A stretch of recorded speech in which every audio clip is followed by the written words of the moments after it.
Welcome, deep divers. Okay, picture this with me. You're right there at the city ground. It's a crisp Nottingham evening, September 9th, 2025. You can almost feel the roar, can't you? 30,000 fans, this sea of red scarves. It's like flames against the sky. Yeah, the atmosphere there is always something else. And the air, it's just thick with this anticipation. But this isn't just about, the upcoming Europa League campaign. No, not at all. This is about something seismic. A shift that, well, it just rocked this historic club in less than 24 hours. Absolutely. We're talking about that kind of football drama that just dominates the headlines, Oh, totally. Nottingham Forest, a club where European glory is, like, woven into its DNA. They part ways with their head coach, Nuno Espírito Santo, the dead of night. Crazy timing. And then, bam, before most people have even had their morning coffee, Ange Postecoglou was unveiled as his replacement. The speed was just... it was a shockwave, wasn't it? A real thunderclap. So, okay, our mission today is to really get under the skin of this whirlwind. Let's do it. We want to unpack the why. Why make such a bold, kind of unexpected decision right now? Yeah, and look at what Nuno actually achieved, because it was pretty remarkable. Maybe even a bit unsung in some ways. Definitely. And then try to unravel the story of the new guy, Ange Postecoglou, fascinating career, often paradoxical. And ultimately, what does all this drama mean for the future of Nottingham Forest?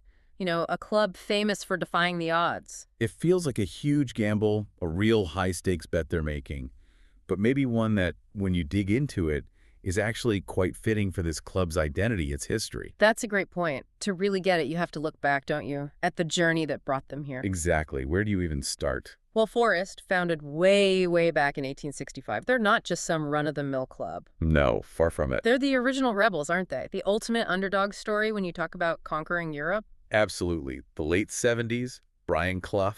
It's legendary stuff. Legendary is the word. Achieving the impossible, lifting the European Cup. Not once. Twice.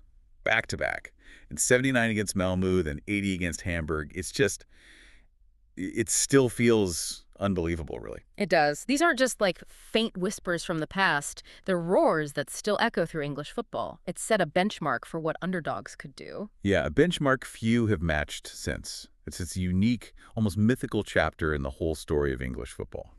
But the path since then, well, it hasn't exactly been smooth sailing, has it? No, not at all. A real roller coaster. Decades of ups and downs, relegations, promotions. And that long, long exile from the Premier League, what was it, 23 years? 23 grueling years, which made their return through the playoffs in 2022 just monumental, pure catharsis for those films. You could feel it, couldn't you? And the Premier League itself wasn't exactly a walk in the park when they got back. No kidding. Those first couple of seasons back, 2023, 2024, they were absolute nail-biters, just pure survival battles. I remember that points deduction, too, for the financial breaches in 22-23. 4 points gone. Yeah, that was controversial. They really had to cling on by their fingernails. Showed immense resilience, though. Real fighting spirit. It felt like every game was a final for them. And that fighting spirit, that resilience, it kind of became their thing again, didn't it? Which actually leads us nicely into talking about Nuno Espírito Santo. Right. Because in many ways, he was the architect of this latest revival, wasn't he? He really was. If you look at that 2024-25 season, under Nuno, Forest didn't just scrape by. They properly thrived. They did. He came in, December 2023? Club was 17th, looking over their shoulder. Staring right down the barrel. Yeah. And he just engineered this incredible charge up the table.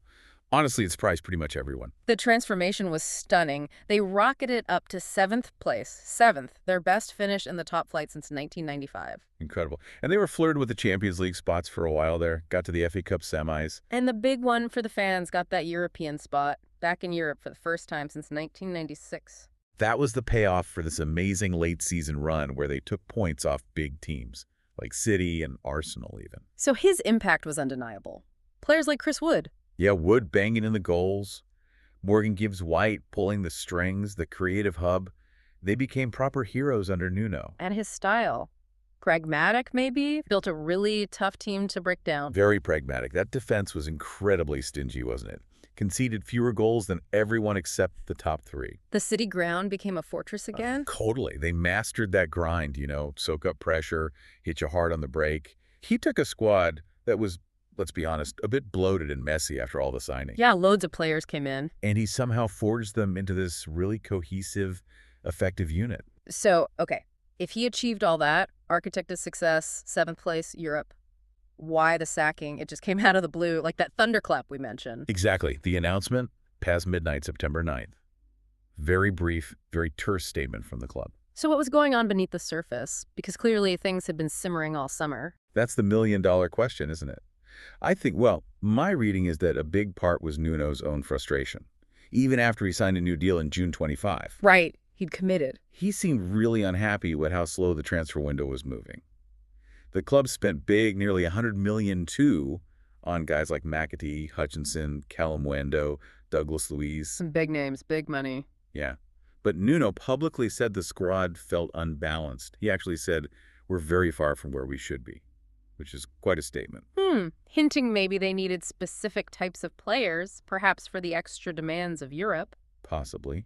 Maybe depth in certain areas. Okay. It felt like a warning sign. Definitely not just a manager having a moan. And it wasn't just transfers, was it? The relationship with the owner, Evangelos Marinakis, that reportedly went south. Yeah, quite dramatically, it seems. Marinakis, the Greek shipping magnate, he's known for being decisive.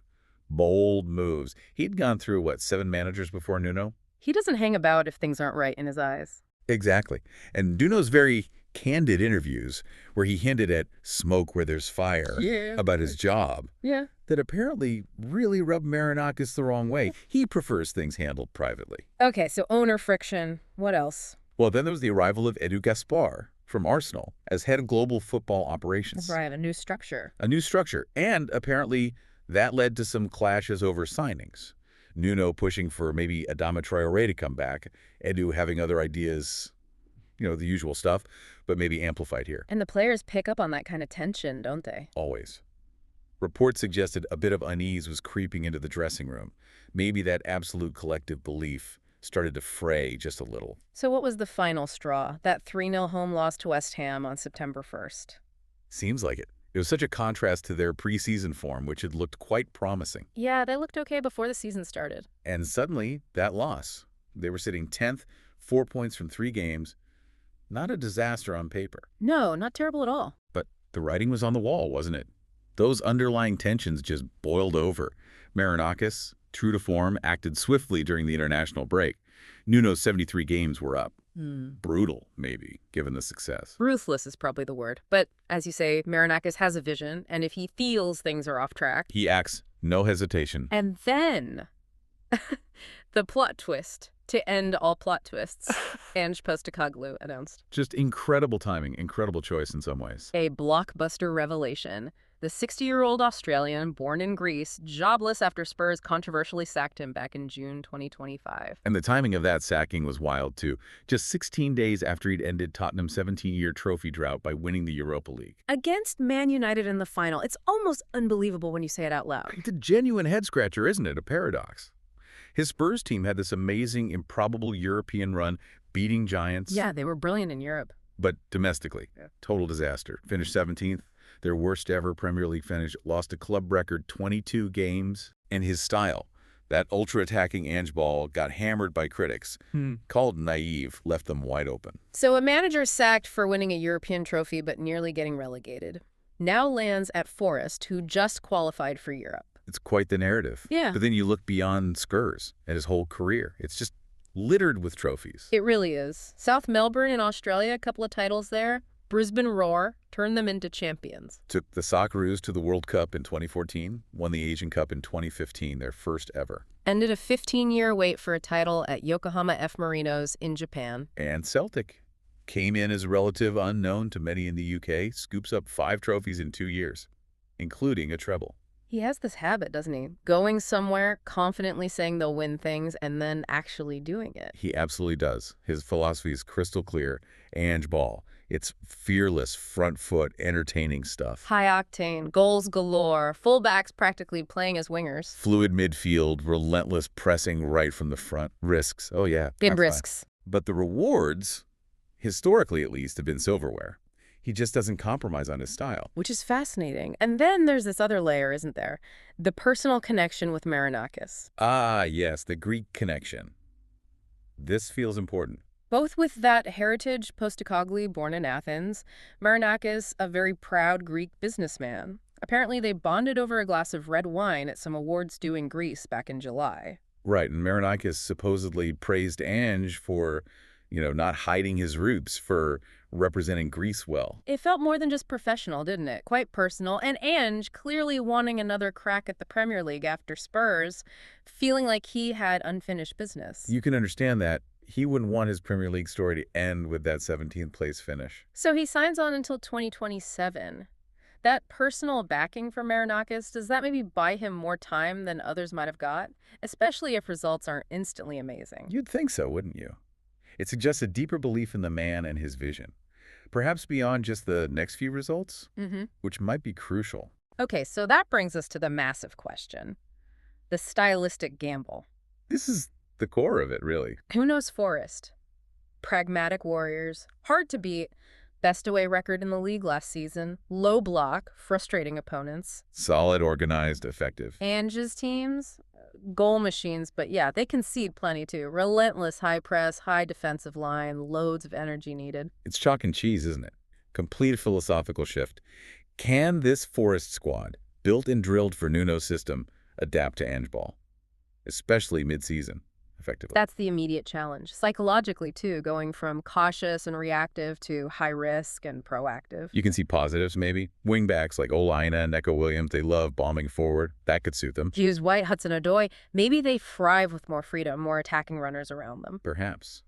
Maybe Chris Wood adapts his game. Links play a bit more. But that high line. Yeah, against Premier League speed merchants, Haaland, Salah, Saka, that feels like the big worry. It's a massive risk defensively. And you throw in the Europa League, starting soon September 24th against Real Betis. Squad depth gets tested immediately. Even with those summer signings, it's a big ask. It's not just about having bodies, it's about them being fully drilled in a demanding new system, under pressure. Marinakis, though, he was clear in his statement. He said, we're bringing a coach with a proven record of winning trophies. Fantastic for our ambitions. Ambitions being the key word there. Exactly. It's a gamble, yes. But it's rooted in this bold vision. They're not just aiming for 10th place anymore, even if that's where they sit now. No, this signals something bigger. And Postecoglou's European experience winning the thing just months ago, that's obviously a huge plus with the Europa League campaign starting. It absolutely is. This isn't just about staying up. It feels like a push for a whole new level for Forest. So, yeah. From Nuno's gritty, maybe underappreciated revival to Ange's audacious, trophy-filled, but yes, controversial style, Forest have made a huge statement here. It's not just swapping managers, is it? It's like changing the club's whole philosophy overnight. A declaration of much grander ambitions. A proper, bold move in football's crazy theater. And the stakes are sky high. The City Ground hasn't seen those European nights since 1996. Long, long time. Now, with Ange's attacking flair coming in, the fans must be dreaming bigger than just survival, surely. Oh, definitely. You're thinking consistent top half. You're thinking pushing for Europe regularly. Maybe even, dare I say it, eyeing those Champions League spots down the line. Well, the club's history is built on those kinds of underdog stories, isn't it? Clough's miracles, the playoff win. And Postecoglou, in his own way, fits that mold. The outsider who comes in and shakes things up, rewrites the script. It's genuinely fascinating. So, as they get ready for that tough trip to Arsenal next, Saturday the 13th, the big question just hangs there, doesn't it? Can Ange Postecoglou actually spark another Forest fairy tale? What if this massive gamble, this move that goes against all the usual thinking about Premier League safety, what if it actually leads them to another unexpected trophy by May 2026? Echoing that rebel glory from 50 years ago. It feels unlikely, maybe even crazy to suggest. But this is football, isn't it? Exactly. And in football, the most gripping stories, the most unbelievable twists, they're always saved for last.